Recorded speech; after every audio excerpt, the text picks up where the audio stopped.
Good morning. Sitting in for Gretchen Ho, my name is Pauline Berzosa. It is Monday, the 10th of March, and we're bringing you Morning Matters because your mornings matter. And here are the stories that matter today. Former President Rodrigo Duterte has responded to reports of an alleged ICC arrest warrant. He said his actions were driven by a desire to maintain peace and order. A South Korean fugitive who escaped days ago has been rearrested by the Bureau of Immigration in Pampanga.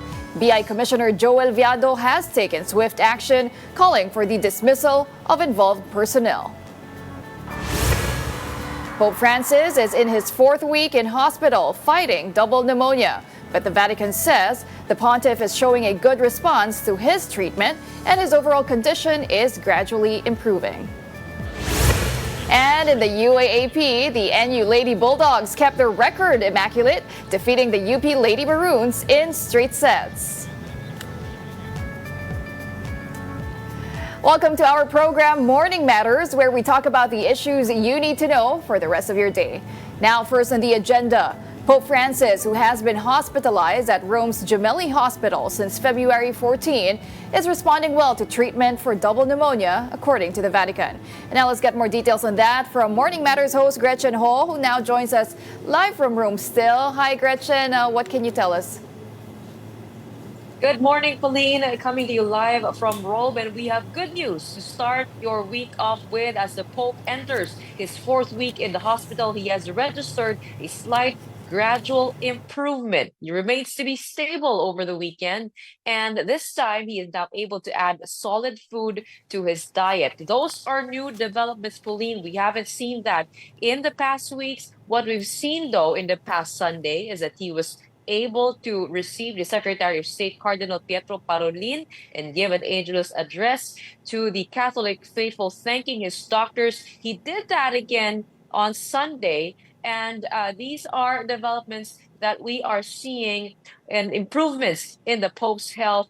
Yet, even as he is sick, the Pope continues with his fighting spirit. Also yesterday, he was able to join his secretaries, his department secretaries, or what we call the Roman Curia, for their spiritual exercises online. So it's not just the rosary that he is joining online, but also these exercises. And in the meantime, I was also very busy over the weekend, Pauline, just like the Pope, as I got an exclusive look into life inside the Vatican City State. Here is what life is like in the smallest country in the world. It was a quiet and still morning inside the Vatican City State. No Swiss guards or cars lined up outside a simple guest house, signifying the principal is not around. This is the home that Pope Francis chose inside the 44-hectare Vatican City State. Nakikita niyo yung Vatican flag na yan? Diyan nakatira si Pope Francis sa guest house o tinatawag na Casa Santa Marta. Imbis na doon siya sa Apostolic Palace kung saan tradisyonal na namamalagi yung Santo Papa, pinili ni Pope Francis na dito na lang tumira. Kasi yung guest house na yan ay talagang tinitirahan ng mga kardinal kapag pumupunta sila dito para bumoto sa isang conclave. Si Pope Francis, simula 2013, hindi na umalis dyan pagkatapos siyang mahirang na bagong Santo Papa. A humble home instead of a palace, Pope Francis set the tone right at the start of his papacy by saying he wants to live a simpler and more communal life. He's the first pontiff in 110 years to choose not to live in the Grand Apostolic Palace. Instead, he's made it his office, meeting important people and greeting pilgrims there at the Sunday Angelus, and opening up parts of it to tourists, bringing more revenue to a financially troubled Vatican. Well, the Vatican certainly does not appear to be lacking. Spanning over half of the city-state, about 23 hectares, are the breathtaking Vatican Gardens, a tranquil paradise in its own right. This Garden of Eden features elegant fountains and serene nature trails, adorned with sacred images and devotions, creating a space of spiritual beauty. Established in 1279 by Pope Nicholas III, the Vatican Gardens serve as the Pope's place of play, contemplation, and relaxation. They also weave the state's rich tapestry of art, history, and religion. Among the highlights are the numerous depictions of Mary, with Pope Francis often seen in prayer at the Lourdes Grotto, a place close to his heart. The small tulip garden, offered to Pope John Paul II by the Polish people during his liturgical memorial, symbolizes purity and unconditional love. This turtle pond by Pope Pius IV's 15th century villa, as seen in the movie Conclave, the majestic fountain of dragons commissioned by Pope Gregory XIII, and the well-manicured garden pathways themselves that Benedict XVI often walked. Yet the Vatican City-State is not just the seat of the Holy See. It is also an independently running country with a government of its own. In 1929, the Lateran Treaty separated its territory from Italy. In fact, it has its own bank, police station, parish, mall, grocery, colleges, radio station, train station, and its own seat of government.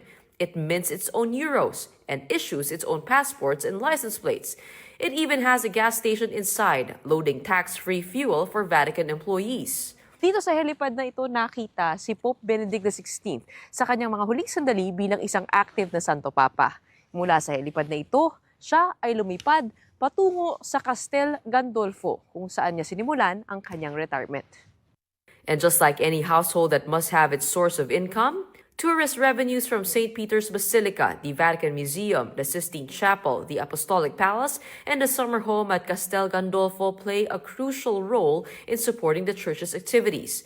These funds help cover the Vatican's operating costs and maintain a pension fund for retired and ailing clergy. However, this delicate financial balance has become increasingly challenging in recent years, with the pandemic lockdowns further exacerbating the imbalance. In order to plug the widening financial gap, Pope Francis has appointed a woman as governor of the Vatican, saying women manage better than we do. He has also created a commission on donations for the Holy See to ask for help from the 1.4 billion Catholic faithful after a reported pushback on proposed budget cuts from cardinals. This signifies a step towards reforming the sturdy Vatican bureaucracy. It seems the 88-year-old pontiff has his plate full, even as he recovers in the hospital from double pneumonia. It's no surprise that Pope Francis continues to work from his papal apartment, with a 2,000-year-old house to keep and a church to lead through conflict, climate change, and information warfare. Pope Francis knows change must begin from within. Pauline, after I went in there, I got a better sense of what Pope Francis was dealing with prior to his hospitalization. He was dealing with all sorts of stress internally, externally, dealing with conflicts around the world. And apart from that, he had financial woes to take care of inside the Vatican. We have been told that prior to his hospitalization, he was already creating a special task force to do a statewide auditing. Now, that's not really to target any single individual, but to actually improve the fiscal discipline of the whole city-state. As Pope, he is leader of the church, but he is also leader of the political institution, even if he appointed a female governor. So the Pope really tried to push for reform, not just with his pronouncements that were a little bit controversial and rung throughout the walls of the churches around the world, but also with his own leadership to his church leaders inside, to his clergy, to his cardinals, bishops, and more. And now we understand the full scope of what he was dealing with and why he is still working even from his hospital bed at the Gemelli Hospital. He continues to respond to therapy, to respiratory and motor physiotherapy, but the Vatican says that we will get updates every other day now because he remains to be in stable condition. Pauline? Well, Gretchen, that was definitely an amazing inside look inside the Pope's residence there in the Vatican. And it's certainly great news to start the week to hear that his condition has been improving. But speaking of that, I mean, tell us more about the faithful's reaction to the Pope's improving condition. Pauline, talagang masaya ang lahat kasi nakahinga, no? Parang nakahinga, and then you could also feel the tension in the air has gone down. When I went into the Vatican, people were a lot more relaxed, and we hope to see the same thing. The rosaries at night continue though, even with the Pope's improving condition, gabi-gabi yan, hindi nagtatapos yung pagdarasal. At the prognosis remains guarded. He is still 88 years old. He's still in critical condition. Anything could still happen. Do remember in the past weeks, he was doing fine, and then suddenly there was an attack. So they are not removing the guarded prognosis, but the fact that they're mentioning that he has slight gradual improvements and that he is now eating solid food is something that the Catholic faithful is definitely rejoicing about. Well, hopefully, Gretchen, I mean, after all these signs of improvement, the Pope finally eating and seeing his secretaries, is what follows is an image of him waving from the Gemelli Hospital, right? Finally seeing him in good health. But ito, Gretchen, you've already been covering the Pope there in Rome for a week now. Tuloy-tuloy yung mga storya mo araw-araw. But we wanted to ask you, ano ba yung pinakatumatak sa'yo while covering this story about the Pope's health? Ang pinakatumatak sa akin is talagang palaban nitong si Pope Francis. Fighting spirit, ika nga. Tayo parang iniisip natin kahit 88 years old na siya. I mean, he's done a lot through his life, right? He can literally, I mean, we've seen the older people and then they can put things to rest. But what people inside have told me is that he has still a lot of things that he wants to do. Marami pa siyang kailangang ma-solve na mga problema. Bukod dun sa financial woes ng Vatican, he really wants to be part of the solution of ending conflicts around the world. That's from an inside source inside the Vatican nung pumasok tayo doon. Ang nakwento rin sa atin nga, kasi nga sabi ko, uuwi na ako kasi okay naman na si Pope.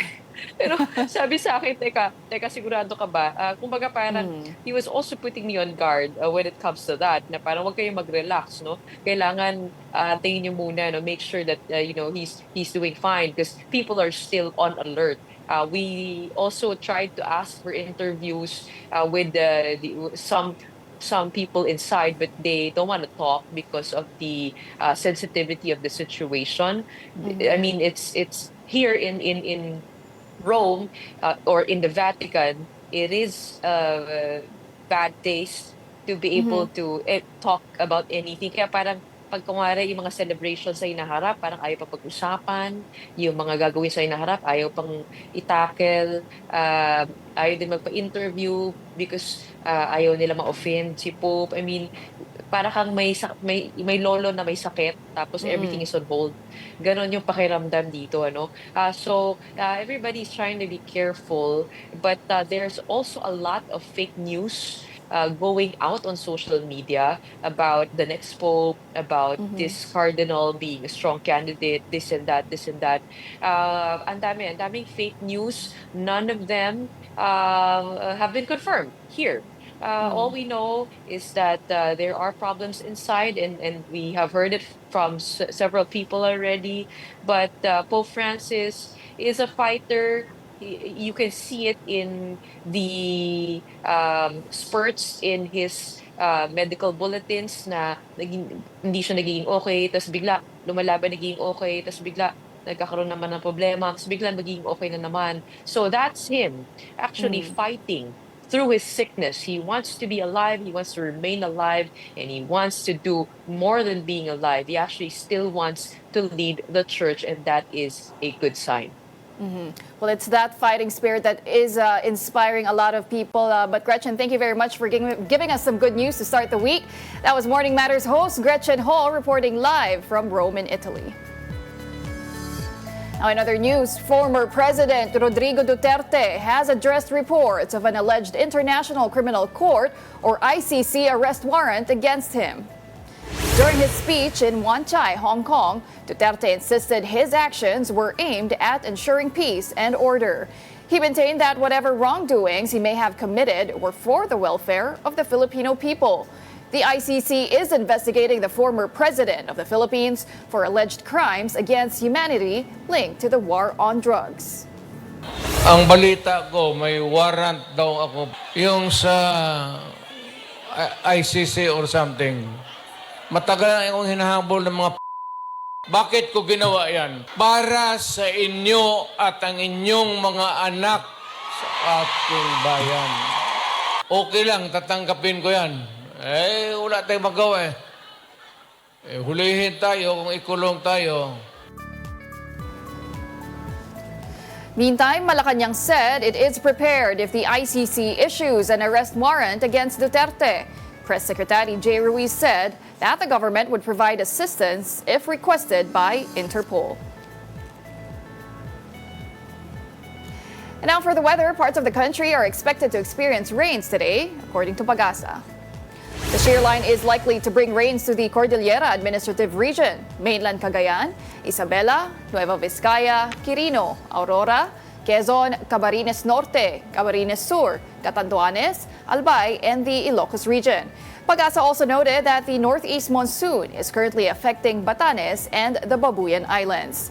Meanwhile, Caraga, Davao Region, Northern Mindanao, Soxargen, Eastern Samar, Leyte, and Southern Leyte may experience cloudy skies with scattered rains and thunderstorms due to the easterlies. Isolated rains are expected in Metro Manila and the rest of the country, also due to the easterlies. The State Weather Bureau has stated that no low-pressure areas are being monitored as of this moment. Don't go away. We will be back with more stories after the break. Keep it here on One News.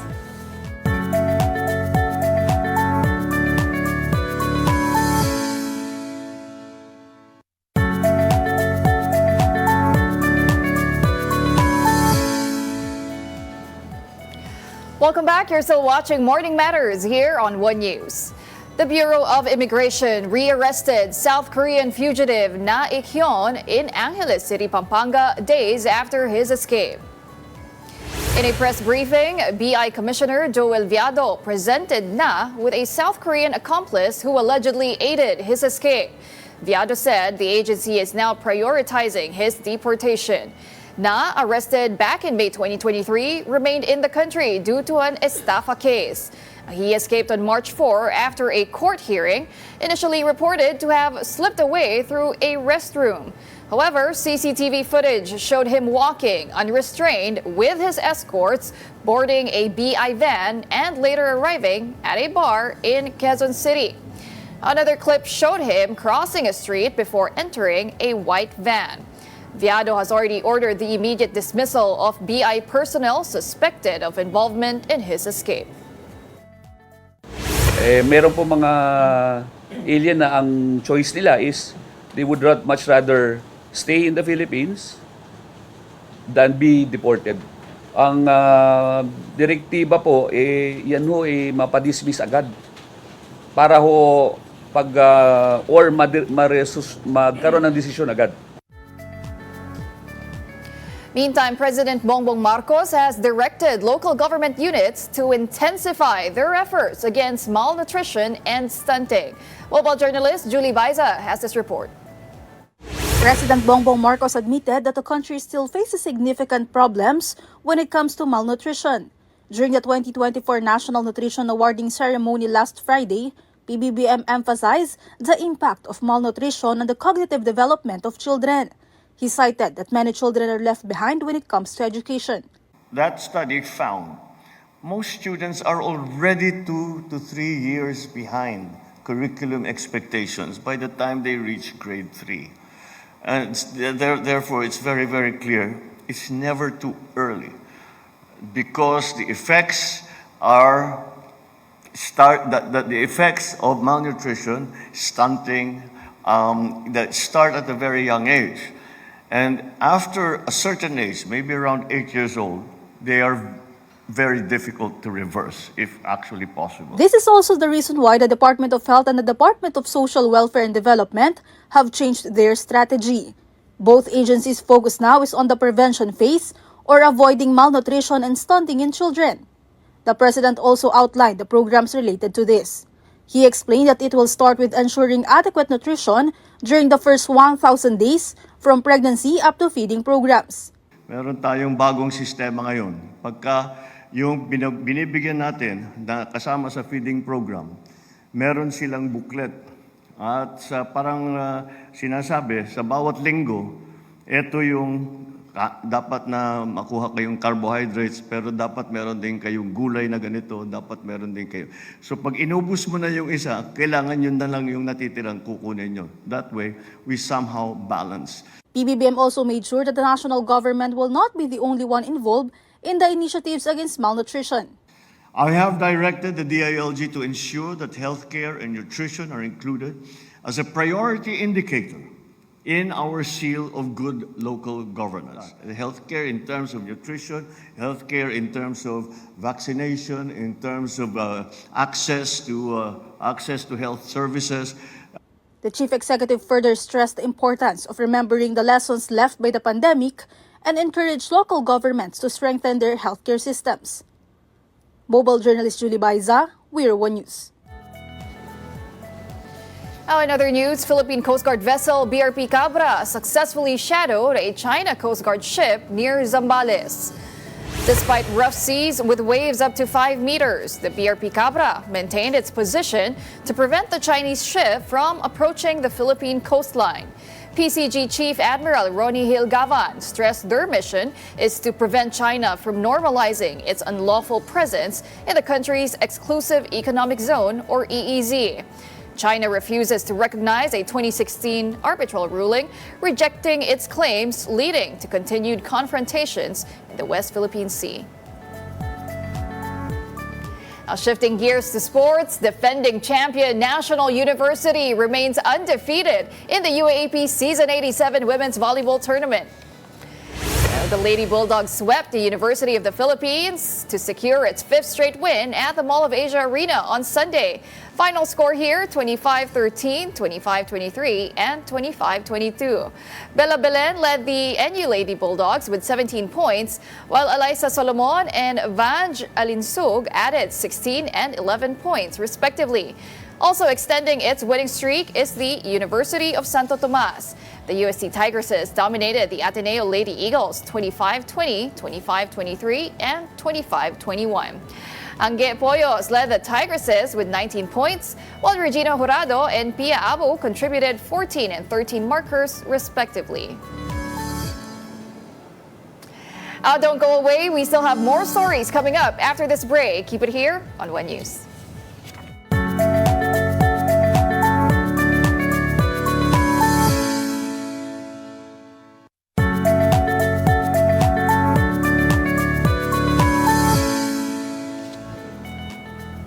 Welcome back. You're still watching Morning Matters. I'm Pauline Verzosa, sitting in for Gretchen Ho.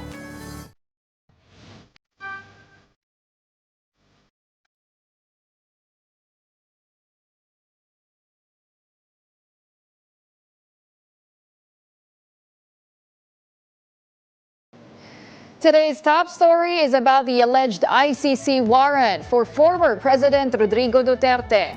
We also reported on the government's plans to fight malnutrition and stunting in children.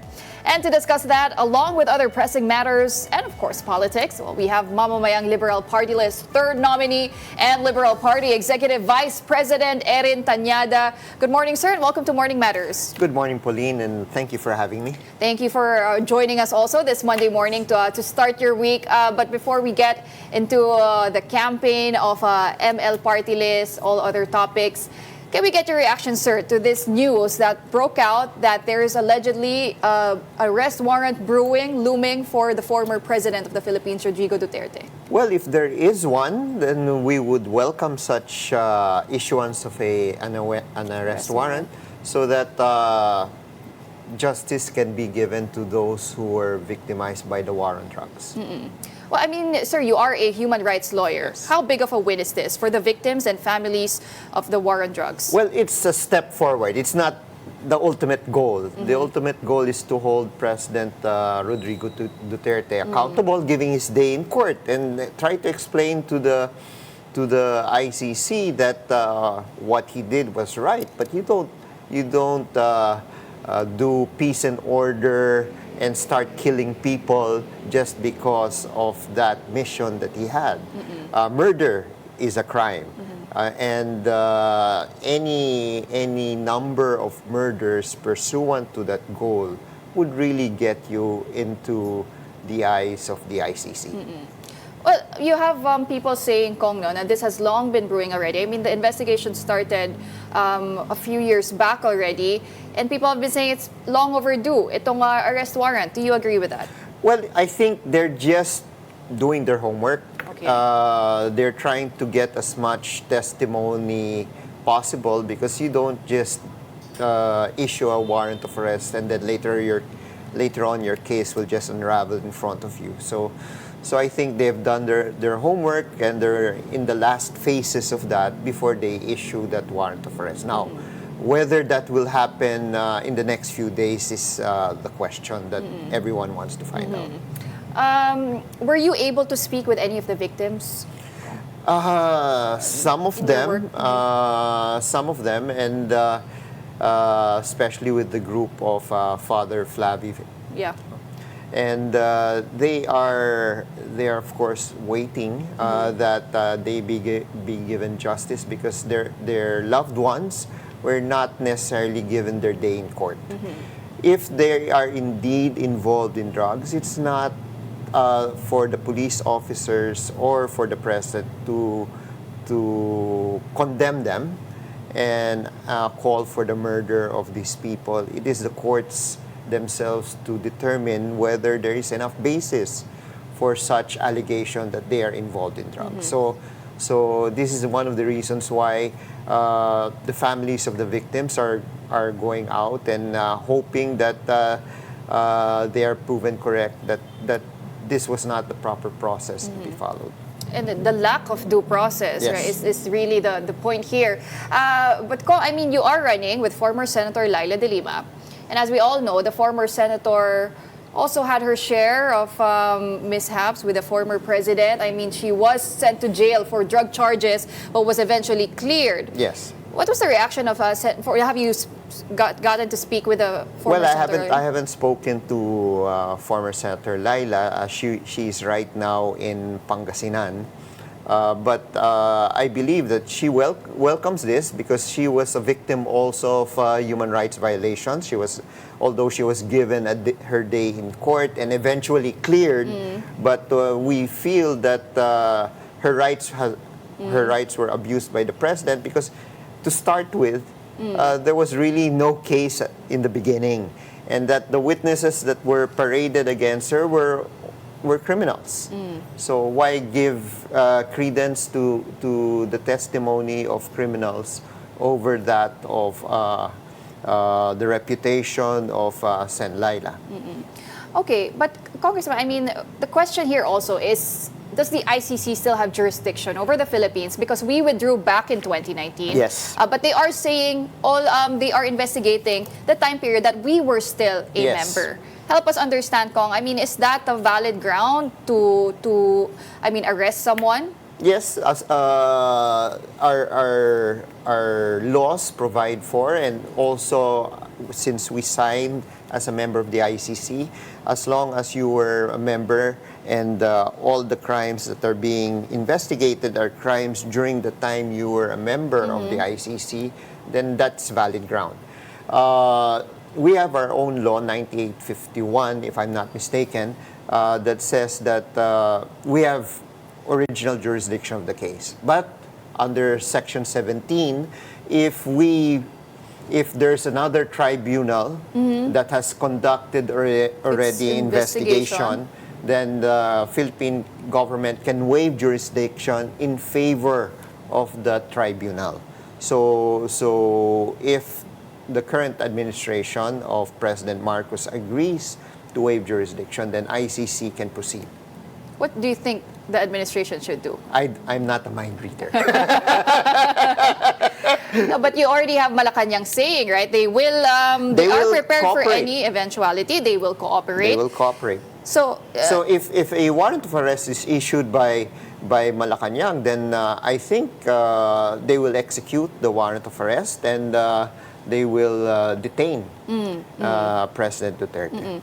Well, help us understand also, Kong, no, why are we required to cooperate in a request from the Interpol? That's because we're members of Interpol. Well, it's a red notice informing other countries of supposedly people who are wanted to, and they are asking assistance from all governments to detain these personalities in order that judicial processes may proceed. Now, whether the judicial process is that of the ICC or that of another country, then we follow that process, and then later on it goes through the process of extradition from our country to the person who's requested, depending on whether we have extradition treaties with such countries.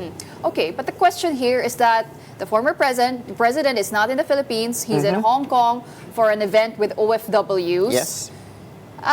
So what happens now, Kong, right? Do we wait for him to come back? What if he doesn't come back? Well, we don't know. We'll just have to wait, because if he claims that he's not afraid of the ICC, that even he was goading the ICC to speed up the process. Yeah, during the House hearings, right? Because he's not afraid to face them and telling them that I'm getting old. Maybe I might die, that nothing will happen to the process itself. So hopefully we shall see movement in the ICC, especially the release of the warrants, if there are, and so that he may even be given his day in court. Correct. But Kong, can he seek political asylum in a country like China, for instance? Well, he can go to countries where also these countries are not members of the ICC. So we shall see. Again, there's this saying in law, flight is guilt. So if you're adamant that you have done nothing wrong, You will come home and face... You will face the music, and you will prove that you're not guilty, just the same as Manay Laila did when she was charged for allegedly having committed drug conspiracy, pushing, etc. But I'm seeing two scenarios here, Kong. No? One nga is the president, if an arrest warrant is issued, the president might not come back to the Philippines and seek political asylum somewhere, or he comes back and seeks a legal recourse through the local courts and claim that he's being persecuted. You know, they can flip the script, galvanize support and all that to destabilize the situation. Well, that's his right to do so. He come back and submit himself. But again, the government can also waive jurisdiction. Okay, yeah. And if it waives jurisdiction over the case, then it's the ICC that will try the case in The Hague. But who will try? I mean, that's a question also, Kong, right? Because this is the International Criminal Court. Yes. Who will be the prosecutors? I mean, where will he be detained? Where will this trial happen? Well, the trial will happen in The Hague. In The Hague, in Netherlands. In Netherlands, and there are special prosecutors there, experts who have done this. They have tried so many persons who are charged with crimes against humanity. Some have been convicted, some have been acquitted. So there's that track record of, you could say, fairness based on the evidence presented. So if truly President Duterte feels that he has not committed any crime, then submit himself and prove to the International Court that he has done nothing wrong. And the ICC has track records of acquitting people. Who will be the defense team of the president? I mean, will that be from his own team? He can choose his own team, and I'm sure he will get also maybe an international practitioner who is very familiar with the cases that have been brought to the ICC to be on his side. Ito, Kong, no? Because you have the president in Hong Kong for an OFW event, meeting with the OFWs. But what do you think about the entourage that accompanied him there? They're saying there are about 10 bodyguards, security personnel. You also have former ES Medialdea. You have the wife of si Hani, of the president, and their kid. They have a team of lawyers. I mean, what is that saying? Does the president really travel? Has he been traveling frequently to meet OFWs? Well, it's overseas? election season. And of course, he has endorsed candidates, and he's courting the votes of the OFWs to vote for his candidate. So I think could be that. Yeah, I don't like to speculate beyond that.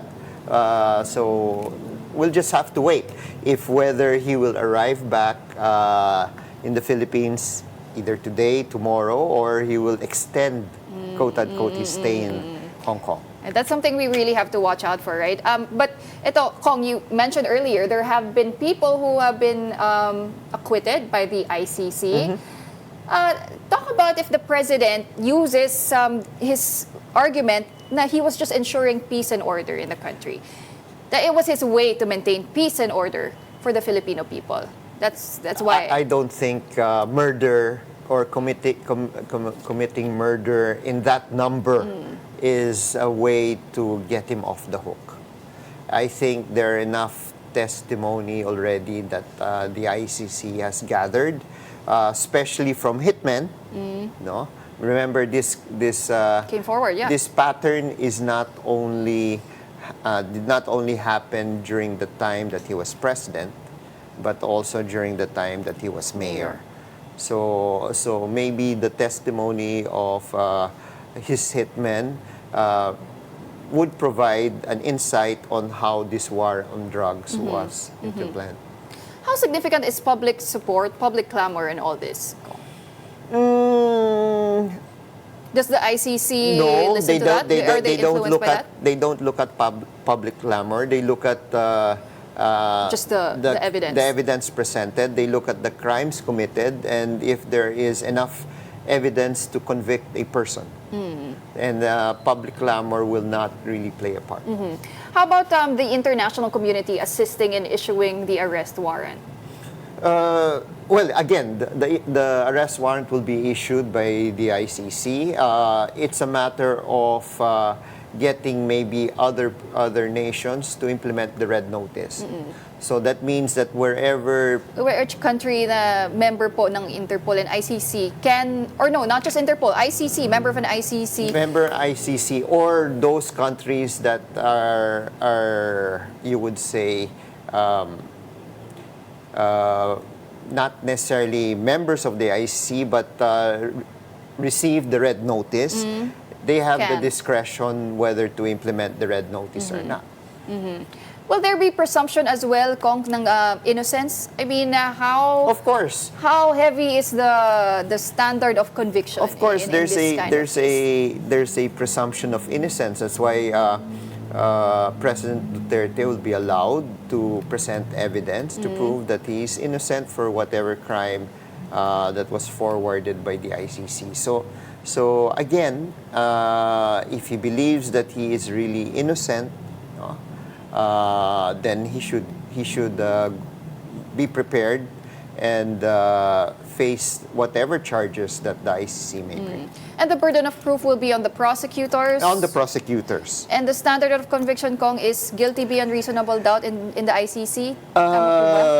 They will look at patterns, and I believe it will be beyond reasonable doubt. Because if there's no strength in the evidence, then eventually they will be acquitted. How transparent will the proceedings be, Kong? I mean, will this be streamed? How accessible will it be if it does proceed to trial in the Hague?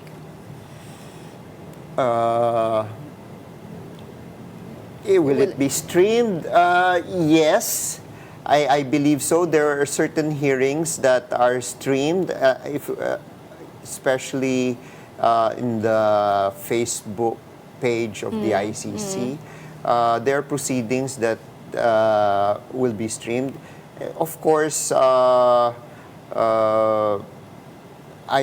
don't know if there are instances that the defendant can or the accused can request that it should not be streamed, but technically proceedings in the ICC, especially when it comes to decisions, are streamed by the ICC. I see. Well, Kong, before we take a quick break, I want to ask, will you make this issue central to your campaign for ML No. party list? No, it's not going to be central to the campaign of ML party list. Again, what we are more concerned of are the basic issues that the basic sectors are being faced with, which is housing for the urban poor, the restoration of the 15-kilometer municipal waters for the fisher folk, increased livelihoods for the farmers, access to education for the youth, and etc., etc. These are more pressing issues that we are fighting for. We will break down those issues after this break. Don't go away. We still have more matters to discuss. Keep it here on One News.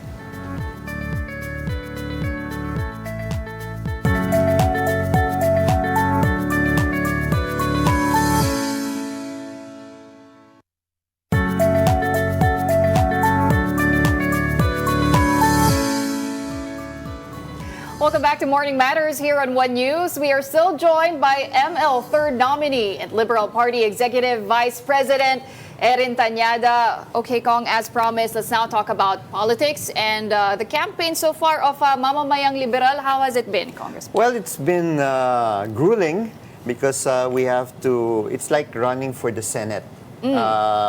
You have to introduce ML party list to the people, considering that there are around 156 party list organizations competing for more or less 55 seats in the Senate. Because under the Constitution, 20% of members of the House of Representatives should come from party list representatives. Well, Congressman, tell us about the Liberal Party's decision also to form a party list group, because there were efforts already back in 2021, right, to register ML as a party list, but you didn't get accreditation. Now you do. So people are asking, right, is this a strategy for the party to make sure that you get a seat in Congress? Well, not necessarily. We have also Liberal Party candidates running in different districts, but because of, you would say, the state of Philippine politics in our country, where after every presidential election, you see the elected officials jump from one political party to the other. And we are also victims of that. As members of the Liberal Party, we saw that in 2010, all those who were not members of the Liberal Party joined us under the administration of President Noynoy Aquino. And then when President Duterte won in 2016, we lost our members to PDP. And we again saw that in 2022 when President Bongbong won. Everybody either went to PFF or Lakas.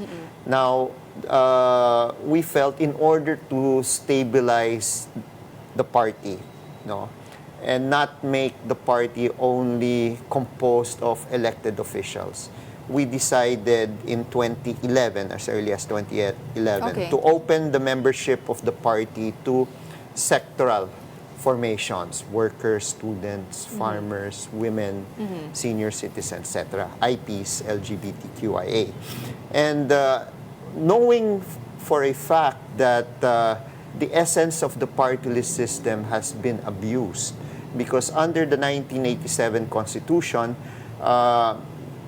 these seats are supposed to be reserved for the marginalized sectors.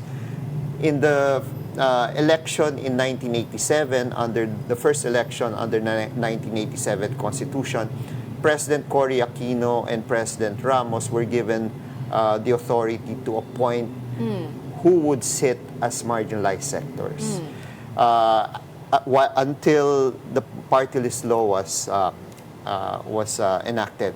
And we had the party list elections in 1998. Well and good. There were a lot of marginalized representatives until the decision of the Supreme Court came out saying that the representative who will sit need not be a member of the marginalized sector. So you see the abuse of the party list system being invaded by political dynasties, business interests, contractors, and what have you. And now, the essence of the Constitution is not being followed. No one now is really championing for the marginalized sector. And since the Liberal Party already created sectoral formations in its membership, they felt that these sectoral formations now can compete in the party list. It's good you touched on that, Kong, right? Because there was already a report released by election watchdog Yes. Contra Daya stating that 55% of the party list groups joining the 2025 midterm elections don't really represent the poor or the marginalized sector. So my question is, which sector does the Mamamayang Liberal Party list really represent? Because it's multi-sector, as you mentioned. Well, it's no different from Bayan Muna, Akbayan, no. So we have urban poor, we have women, we have youth, we have IP, we have LGBTQIA, we have senior citizens, we have farmers, we have fisher folk, no? And we have PWDs. So these in our consultation with these sectors, they provided us with a list of issues that they would want resolved. And we informed them that in order to be more efficient, we will take one issue per sector and focus on these issues, because we all know that each sector has a number of issues. So one issue muna per one sector. issue per sector. Okay. So like I mentioned, the fisher folk restoring the 15-kilometer municipal waters reserved for small fishermen. This was declared, the provision in the Republic Act 8550 or the Fisheries Code was declared by the Supreme Court as unconstitutional through a technicality. And that's why in January you see different fisher folk organizations complain that they were not part of that judicial process. So they're asking that they be allowed to intervene. Farmers, of course, increasing the livelihood of farmers, and not only that, trying to already think on how to encourage the youth or Okay. even children of farmers to enter into agriculture, because the farmers today are mostly senior citizens. Ask their children if they want to be farmers, no one will want to agree. So we have to already think outside of ahead. the box to improve the livelihoods of farmers so that we can encourage. continue also. Yeah. So we can solve the issue of food security. Urban poor, of course, the issue of housing. They want to be given the option not only of the current policy of the current government of vertical housing, but also horizontal housing, and giving them the choice of continuing with the community mortgage program. No? And of course, the LGBTQIA community, you have the issue of the SOGI bill not yet being enacted into law, the issue of women who want more benefits, especially with regard to their health care, considering that even the PhilHealth now in the 2025 budget, their budget had been, the subsidy had been removed. So more benefits should be given also to the women. And we can go on and on and on. Well, so one issue per sector, right, Kong? But let me ask you, because based on surveys, ML has been failing to secure at least 2% of the vote. What is your reaction to that, and how do you plan on getting your numbers up? Well, again, party list elections is different from a national senatorial race or presidential race. Party list organizations know that they have certain number that they have to receive or to get in order to attain And it first is seat. 400,000 for one seat. Okay. No. So if you look at the surveys are done nationwide.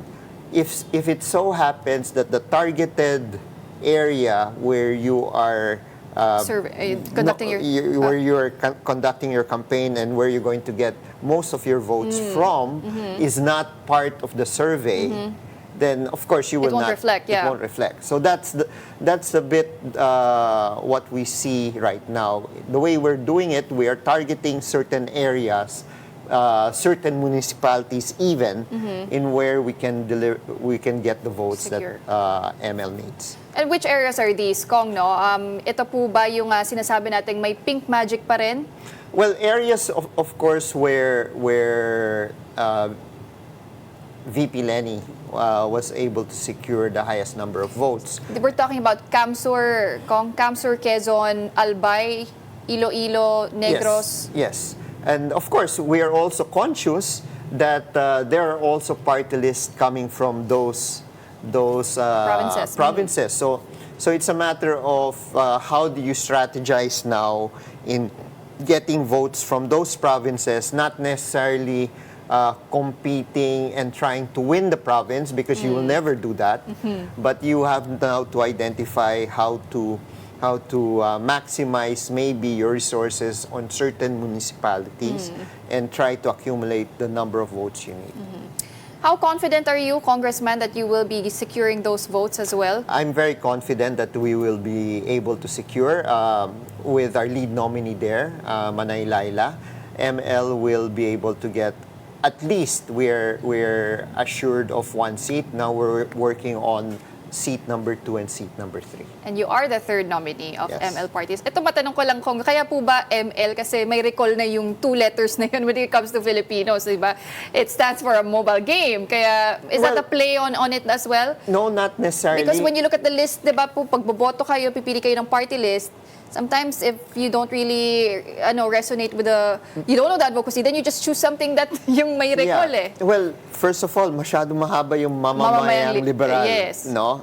Hindi mo alam kung kakasya sa column. Yeah. That's one. And outside of that, ML, it's easy to connect also with Manay Laila. Manay Laila. All right.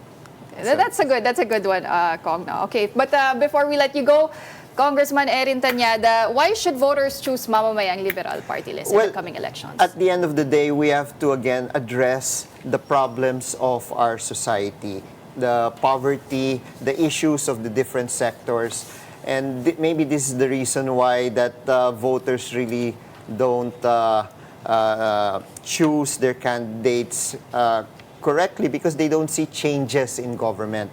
So we feel that if we address the issues of the sectors, fight for them in the halls of Congress, and enact laws that will benefit them, then they will vote ML.